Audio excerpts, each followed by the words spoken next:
Hi guys, welcome back to another episode of Complex Like Wine, the podcast where we talk about complicated things and improve over time just like wine does. I'm excited for this episode. We have Val with us. I've actually been a guest on her podcast, so I'm going to link that in the bios. But she's just so cool. She's such a badass. She just radiates just badassery, and this is going to be a lot of fun. Before we get into all that, if you watch me on Spotify or YouTube, you're going to see that I have the lights green and red because obviously we're in December now. Isn't that crazy? How did we get into already the end of the year? I don't understand. But I never know. But anyway, hi, Val. Welcome to the podcast. Hey, Zara. Good to see you again. Good to see you. So, yeah, Val and I connected because she has 4 different podcasts. Four now. I know. Yeah. They're popping out like ring pops and babies and pop rocks and whatever, everything you can pop and lock. I got it. I was going to say she's just popping podcasts like babies. But they really are. So she has a bunch of different ones. One on mental health, which I was a guest on music. You just did a new one on horror. And then what's the 4th one again? Very Vogue. It's more content creation / fashion / pop culture, all the above. Yeah. Awesome. But yeah, I'm going to link all of her stuff in the podcast show notes. That way you guys can check it out because she's a lot of fun. But yeah, so I know I was going to ask you this before we start recording, but I thought we'd throw it in there because it's so interesting for people listening. If you watch Love is Blind, Val actually had a previous contestant on her podcast. So she had Nick on, if you guys remember Nick. Tell me how that happened. Because when I saw your post, I messaged you, was like, what the hell? But also, sorry, before we get ahead of ourselves, we have our wine, of course. So. We do. Well, see, unfortunately, I know this is complex like wine, but it's going to have to be complex like whiskey this evening. Oh. I have a mixed Jack and Coke right now because I ran out of wine, but we'll do this. Oh, no, we welcome all kinds of beverages here, so we do not discriminate, but I love the Jack and Coke. I am having a Zinfandel, so cheers. Mm-hmm. Air cheers. One day we're going to have to do this for real. Next time I'm in California or something. Yes. I swear. No, please. And then what state are you at again? I'm in Minnesota. Right. So okay. I'm a long way away. And yeah, we don't really travel much. Until about March or so, we won't travel again. We're just trapped here in the winter. Right. Yeah. And I've never been out there. So if I ever get the chance, I'll definitely hit you up. And when you're in California, please hit me up because I would love to spend a day with you. But yeah, anyway, okay. So Nick, how did you get Nick as a guest? Yeah, Nick Thompson from season 2. So I watched the show and we're obsessed. Both of us are obsessed. Like everybody else, I love the show. Yeah. And him in particular, he has truly turned his experience on Love is Blind on Netflix into mental health advocacy in ways that I haven't seen many reality stars do at all. Like he's got petitions, he's got UCAN, a foundation that is trying to unionize essentially for reality stars.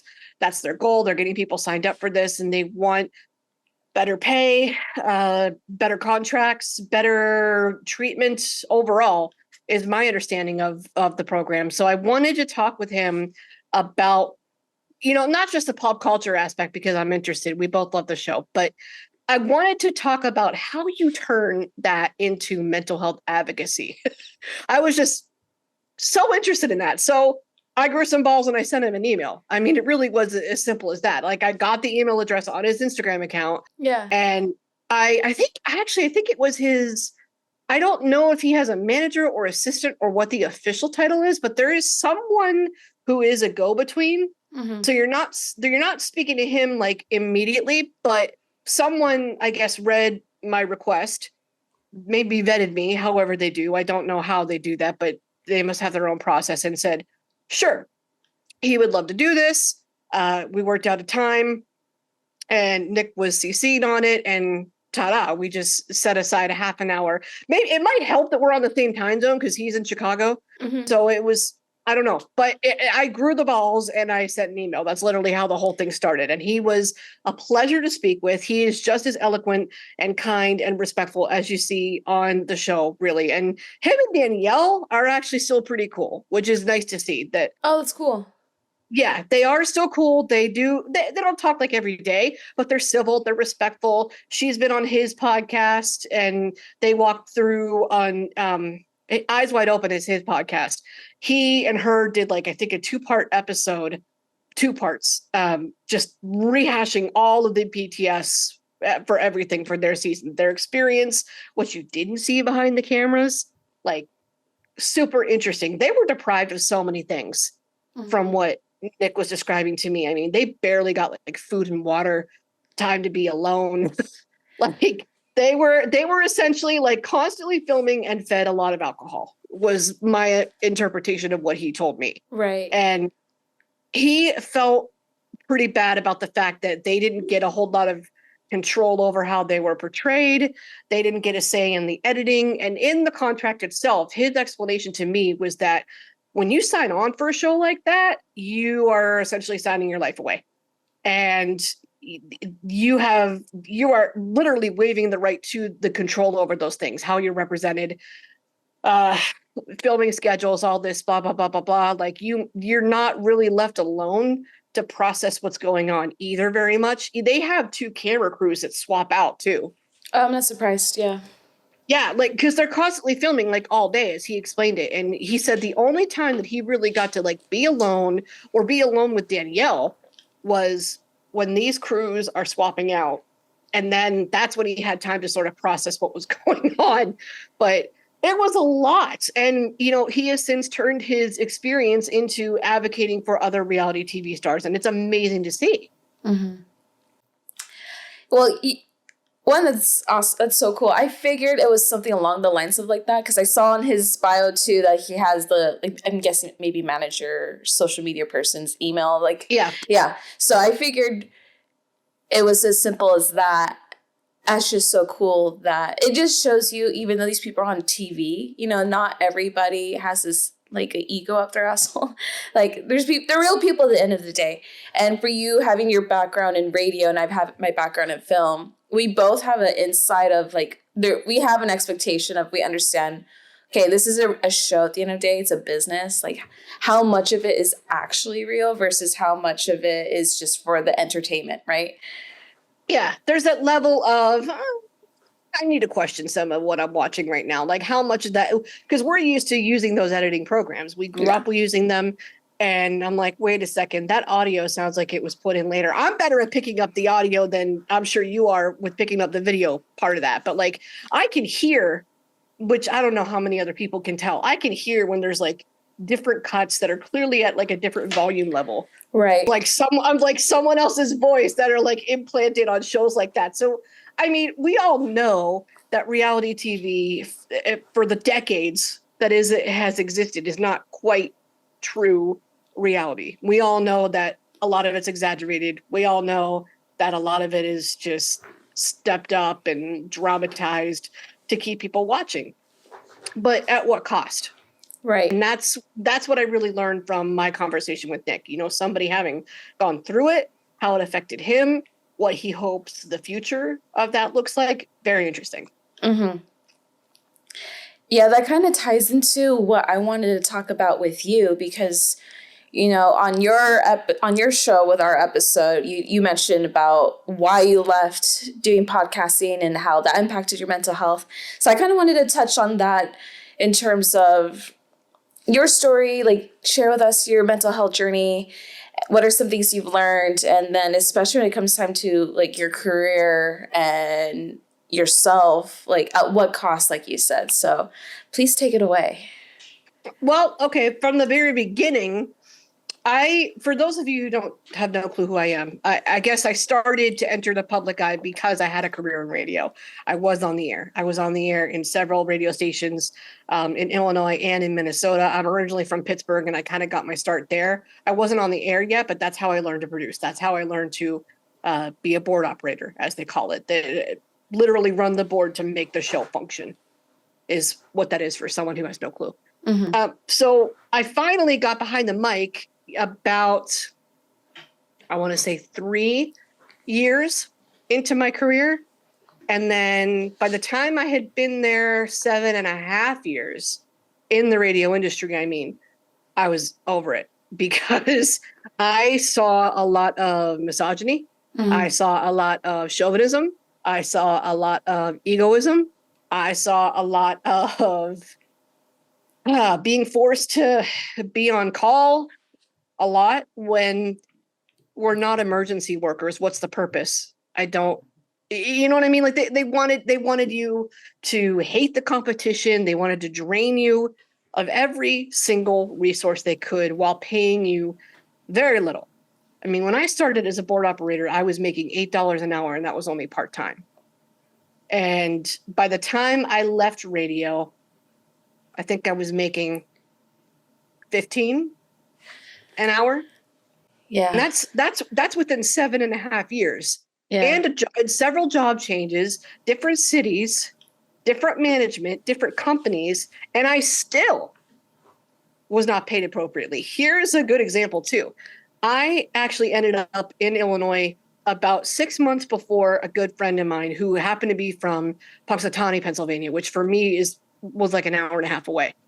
And we're the same age, have damn near identical resumes. I mean, he went to a college, got his first job as a board op too, and his first on-air job was at the same station in Illinois as mine. So it was really weird, but him and I hit it off right away because we're kind of sort of from the same area. And I found out that they started him at $3,000 a year annual salary, higher than they started me. When we had the exact same resume. Yep. Same level of experience, similar colleges, okay? And I was like, I don't know how else to explain this except I don't have a penis. I mean, honestly. Yeah. How else do you? So by the time, like, it took me getting a raise, I think like 3 years to match what he started with. And I saw that problem first. So at that time I was thinking, I'll leave this set of stations in Illinois. It can't be an industry thing. Can't be an industry thing, right? I love it too much. That's why I got into it. I enjoy public speaking, and I have a big passion for music. So I thought combining the two would be my dream job. Right. And it was for a while, especially in Minnesota. The thing that attracted me to Minnesota was the fact that it was going to be a rock radio job, and I hadn't had that on the air yet. So I was like, this is going to be even better. I'm going to love this. This is my wheelhouse. I know what I'm talking about here. And I think I'm just going to like it better. It's a bigger city. Rochester, Minnesota, where I am now, was bigger than this part of Illinois that I was in, which is actually like 2 hours outside Chicago in the middle of some cornfields. So I was like, it's got to be an improvement. And financially it was. But emotionally it was not. Because a lot of the same treatment was happening at this set of stations here in Minnesota too. So I started to realize at that point that it was an industry problem. And I was having a very hard time doing what I thought would make my boss happy, because the nature of business is that it is so subjective. I mean, it's very image conscious, number one. And number two, it's very subjective. So you can think that you have the best show ever that day, and your boss might tell you, oh, I didn't like the way you said the station name that day. Redo it. Or, or don't ever do it that way again, blah, blah, blah, blah, blah. Just very wishy-washy, very subjective. And as a people pleaser, that confused the fuck out of me. Can I curse? I'm sorry. Oh, no. Yes. Yeah. We're yep. Like it confused me. It really did. And it just messed with me mentally, royally, because I never felt like I was doing a good job. I never felt like I was making this man happy. And it wasn't just him. I had several people in management that treated me the same way in the industry. But I think he was like the last stopping point. He was the last one where I was like, okay, now I'm getting it. This is a industry problem. And it drove me to a point where I had full-blown suicidal ideation. And the difference is, you're thinking about it. You might even have a plan. It's not the full act. I guess that's why they give it a total different term. Right. But I remember I was preparing what was it? I got a performance improvement plan, like a letter saying this is everything you're doing wrong, and here when this is what you need to change. Like every company does this, or they do some version of that. So I got one, and it freaked me out. And I remember going home crying, and I sat with that for like a week. And then a week later, I was supposed to be on the air in about 10 minutes, and I had been prepping my show for that day because it was a live afternoon radio show. And I remember I got halfway through my prep and I just started crying. It was like somebody turned a faucet on, and I didn't know what that was. I was like, where is this coming from? But what it was, I realized later, was it was everything I was bottling up that I hadn't processed or dealt with. So I had a full-blown anxiety attack 10 minutes before I went on the air. Yeah. And I was still experiencing suicidal ideation. So thankfully a different coworker came in and saw this and was like, yeah. I'm like, oh. And they're like, well, do you feel like you need help? Do you still feel, or are you still experiencing suicidal ideation, is essentially what he asked. And I said, you know what? Yep, I still am. Because I didn't see a way out. I didn't see a way out of a terrible situation, and I thought I had to stay with it because I was raised to believe that your job is your security and your stability. And if I leave this, I'm not going to be able to provide for my family. I'm going to be nothing. You're only as good as your job. Right. It's kind of how I was raised, which at that time, my parents' generation, it was different. My parents are boomers. So it was different for them. And things were not as expensive as we could do a whole other episode on that. For them, it was easier to stay at a job for 30, 40 years, like in some cases. And some of them did. So I think that's why they had that mentality, and that's why they instilled that in me. Not that it was necessarily wrong, but it definitely had an effect on me where it scared me. I was like, oh, if I leave this job, it's over for me. Right. And I had a hard time rationalizing that. And I think that's what set me into a further spiral. So again, it gets so bad. I end up getting taken to the emergency room, which I didn't know was an option when it comes to mental health care, but it is. You can go into the emergency room and just say, I'm having a bad time and I need help. And they will take you to a room and have a doctor talk with you and provide you with some options for treatment. And that's essentially what happened for me. I'm fortunate enough to live in a city where we have Mayo Clinic, and it's a great hospital, 2 blocks away, for crying out loud. And they had an outpatient program and an inpatient program for serious mental health care. I opted for the outpatient route, and that's what I did for about a month and a half. And that kind of helped me get the balls to leave the industry, so to speak. Yeah. It helped me understand how to take care of myself better, and it helped me to become more mindful. Mindfulness was a great practice that I learned in that program, of simply, letting a thought be a thought and nothing more. Just let it come and go like a wave. You can do that. And this little Italian American meatball, no, we react to everything. So I had to learn that skill and understand that I didn't have to be so reactive. And then if I wasn't, it might not affect me that bad mentally. So it was a great skill to practice, and I still use it today. But going through that helped me say, you know what, this is an industry problem. I don't know that it's for me. And I think for my own sake, I need to leave.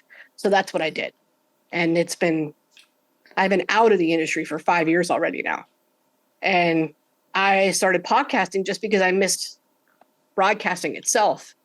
And it's fun to do it now because I get to do it my own way. I didn't get to do the topics or the length of spend the length of time on certain things that I wanted to when I was part of a terrestrial corporate entity. Now I have total control, and it's more fun. And I have a day job where after 5 p.m., I don't have to think about things.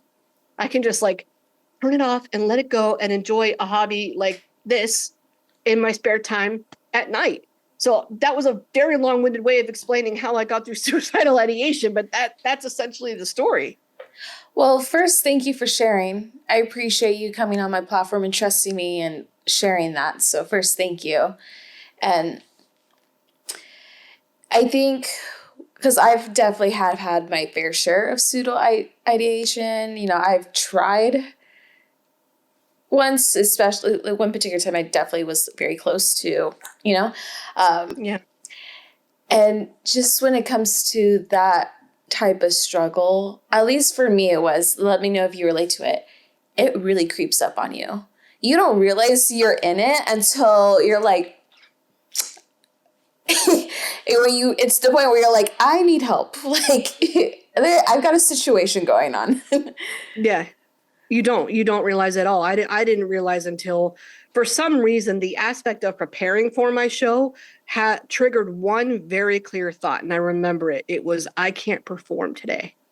And as soon as I had that thought, the waterworks and the anxiety just like permeated my body and came out. And that was like the first clue, for lack of a better term.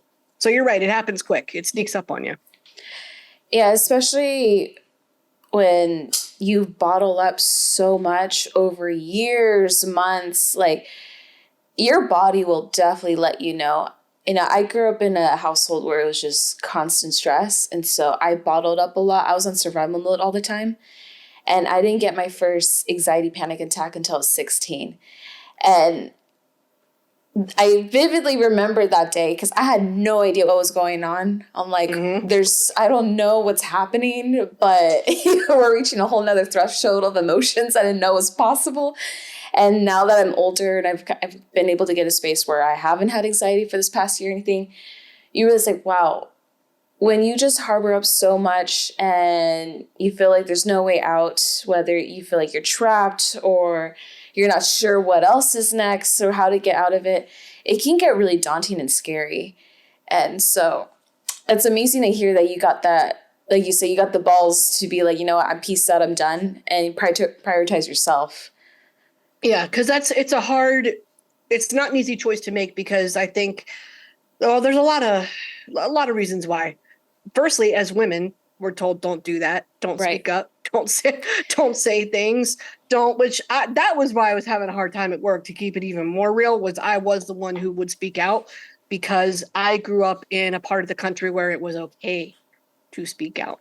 And all of a sudden, I'm in a different region and they're a little bit more passive aggressive. They're not as out there with their opinions. And I'm like, oh, I'm scaring these people right now and I'm not fitting in very well. Mm-hmm. And it is freaky. But yeah, once I was able to take some time away and go through that program and just realize, you know what, everything that I'm learning here just is not conducive to my mental health. I think it probably is time to say goodbye, because at that point, the cons outweighed the pros. And sometimes it is as simple as making that list. Yeah. You know, literally or figuratively. Sometimes it is that simple to just put it to yourself that way, because it's not easy. You get attached to it. It's fun. You want to do what you want to do, but life ends up having other plans. Right. I think another part of it too, especially as women, you know, again, very indirectly and sometimes directly, we're told, be quiet, be cute. Yeah.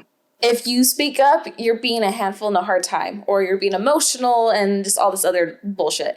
And then especially with like the boomers, my dad's a Gen Xer, so a little different, but pre-millennial, the standard was you stay at a job as a lifer because that's just what you do. But now it's different where you don't have to stay in the same job. No. And so when you've been brought up with that perspective, I'm sure for you that must have been like, well, I'm supposed to be doing this. And like, yeah, if I don't, you know, might be maybe some backlash, or there's just a lot of uncertainty. Yeah, you were taught that, or at least with my parents, they did end up getting laid off. I mean, my mom was a computer aided drafts person, and my dad was a civil structural engineer. So they had heavy involvement in steel, construction, schematics. And when the steel industry essentially shit the bed in like the 80s and definitely in the 90s, by the time I came into the picture, they went through periods where they were like almost alternating who was laid off for a period of time. And even though I saw them do that, they still tried to hold on to whatever it was they could as a job. I mean, my mom ran a hot dog cart for a period of time. My dad took that over when it was his turn being laid off. Mm-hmm. And like he did valet for a little while. Like they both just did what they had to do. And so I'm watching this going, okay, this is how to do it, because to them, having a job meant financial security. Financial security meant stability in the home. So anything that my interpretation of that was anything that upsets that cycle is not how it should go, not what you should be doing. So it was hard to challenge that thought. And I had to sit back and remember, when they were growing up, companies treated you a lot better. And I think that's why our generation is kind of sitting back and going, I don't know about this anymore. I might need to bounce whenever we feel like we need to, because the pensions are like rare anymore. Companies don't treat you the way that they did then. And that is why people of their generation stayed as loyal as they did. They had a reason for it. Mm-hmm. Now, not so much. Yeah, it's just so different now. And so you're being faced with a whole lot of different problems and trying to find solutions. Is I think that's why it's so cool. We're in a generation where we have our own mental health podcast. So we're just being vocal about the shit that goes wrong. And hey, let's keep it real. How do we navigate the day to day? So Take me to, the day you decided peace out, I'm out. Mm-hmm. How emotionally was that for you? Like, was it like a weight off your shoulders? Was it stress? Because obviously, your stability is like kind of gone. How was that? So I remember the date, and it was like October 10th, I think 2018 was when I did it, because I remember the feeling. I remember being really, really upset and feeling like I was at my last wit's end, because I think there was some other instance where I got an air check that I got a critique on. And an air check is essentially a review of what you've done on the air.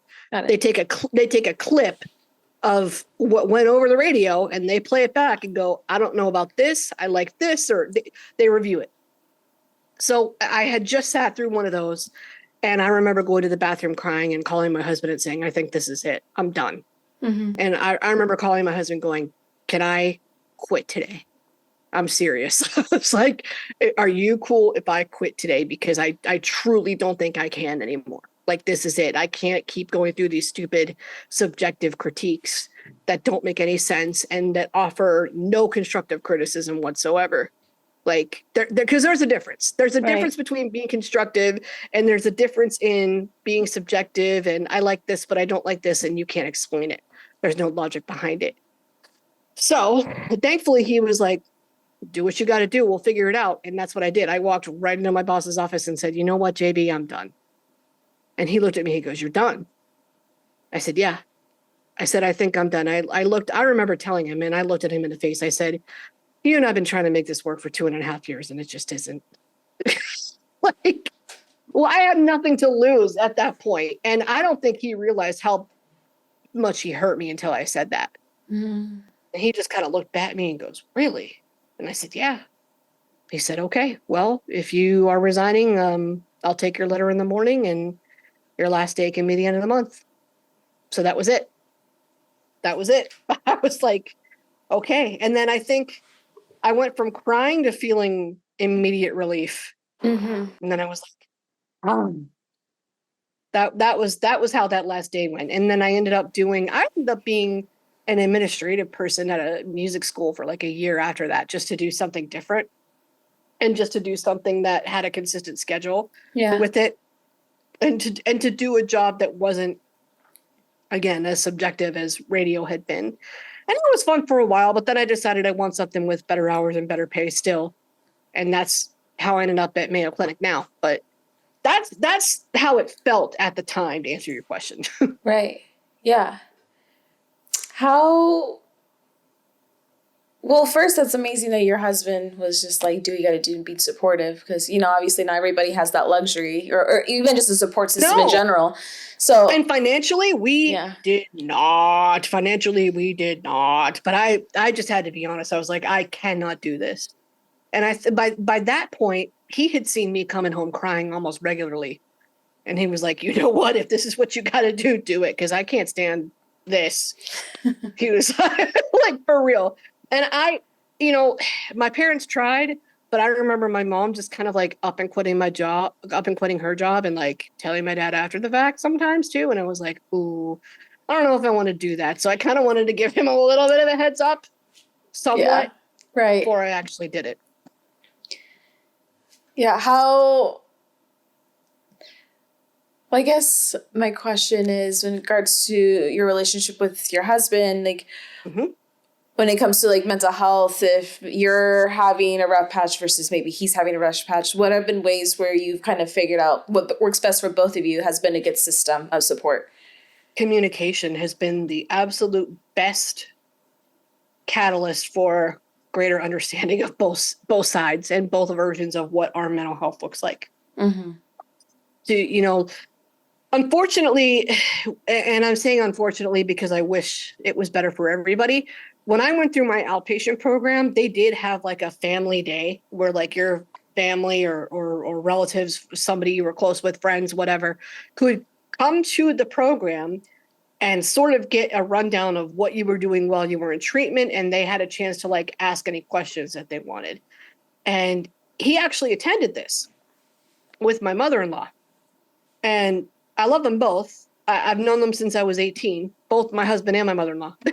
And so it was no different than like having my immediate family there. And I remember him coming home from that and saying, I didn't feel like I got a lot of resources that taught me how to help you, if that makes any sense. Like there wasn't really a course in what he could do to be a support for me while I was in crisis. It was just, here's what she's doing and this is how she's been doing. Like here's her report card, but there's no kind of like that. So when him and I talked about the fact that that's what he felt he got out of it, I was like, man, then we just got to talk.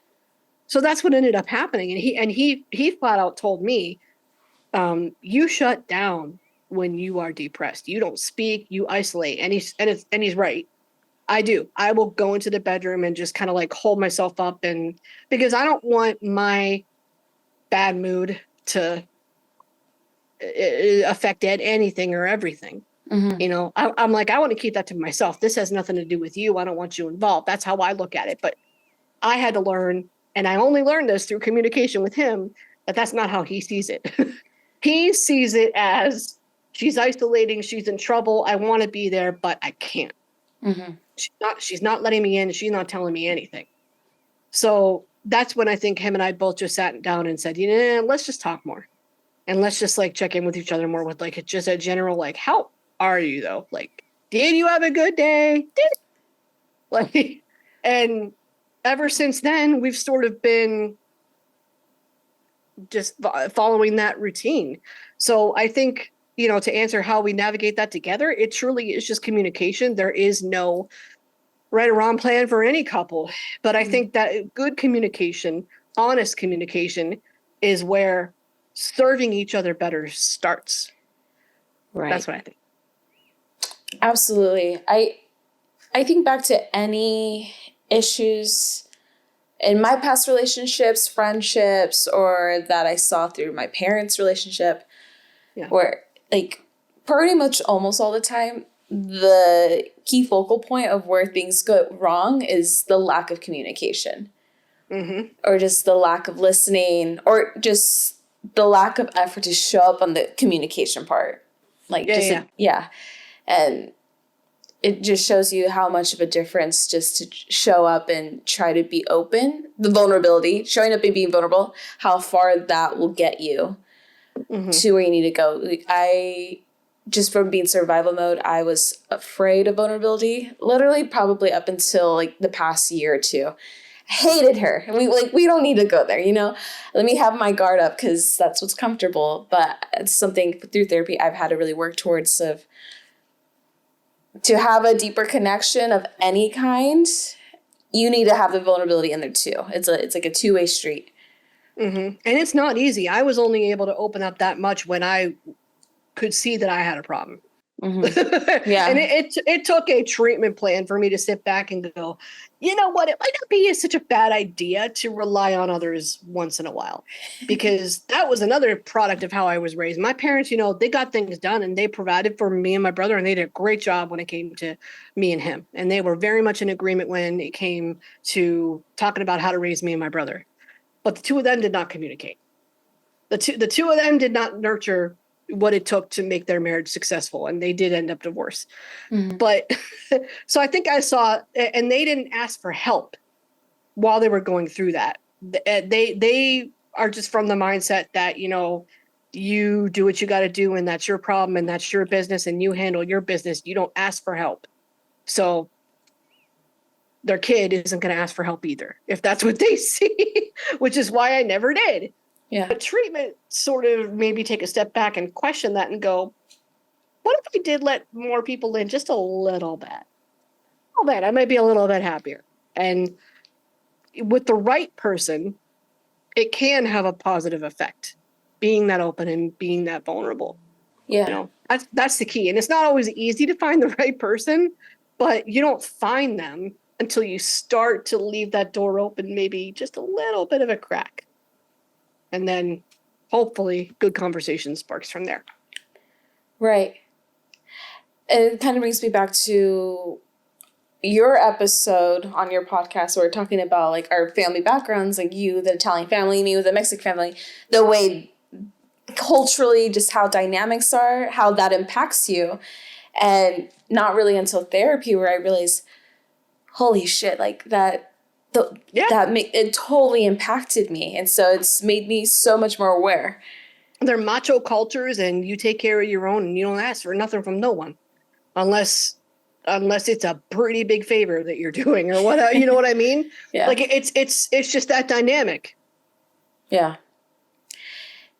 Is there any other topics in regards to mental health that you're really passionate about, or maybe within your own podcast that you wanted to share or touch on?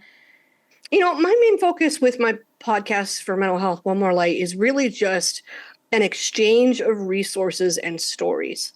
And if I have an episode where I feel like I've done both, or definitely one, maybe not the other, or just a mix somehow, then I feel like that's a successful episode, because I have found that people feel, just in general, anytime I talk about anything mental health related, they don't feel like there's enough resources, and they don't feel like there's enough vulnerability out there of other people sharing their stories that maybe somebody else could learn from.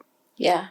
So when I put this out, I was like, okay, this is going to be a place for people to share their stories and to talk with experts that might be able to provide some resources at the same time, so that I try to balance it that way.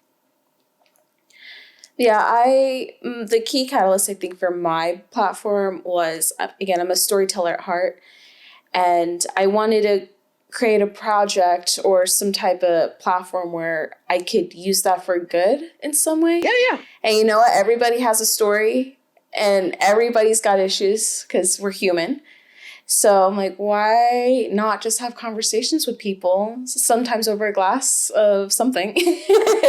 Best way to have a conversation with somebody. Right? I'm telling you, honestly, some of my best conversations with my husband, some of the best conversations for our marriage have been at the bar. I'm not kidding. I've been at the bar when we're both in like a neutral location, and we're both a little bit loose and a little bit more free flowing and willing to be vulnerable, for lack of a better term. And, truth comes out a little bit, or you're just a little bit more willing to express more than you might on a typical day. Yeah. And it helps. Isn't it crazy? Well, thank you again, Val. I know it's late on your side of the States, but I appreciate spending time. I guess it's almost like 9:30, I guess, for me. Yeah. I didn't even think about it. I was busy drinking. I wasn't even thinking. I want to give you the chance to plug all your stuff. If there's anything upcoming that you're excited about, or that you just want my listeners to know about you. Yeah. So I will keep this as short and sweet as possible. Everything you want as far as my content, my podcast, can all be found at the handle at Val Kleinhans, ValKleeinhans, and the links are all there. Start with IG. Everything kind of sprouts from that.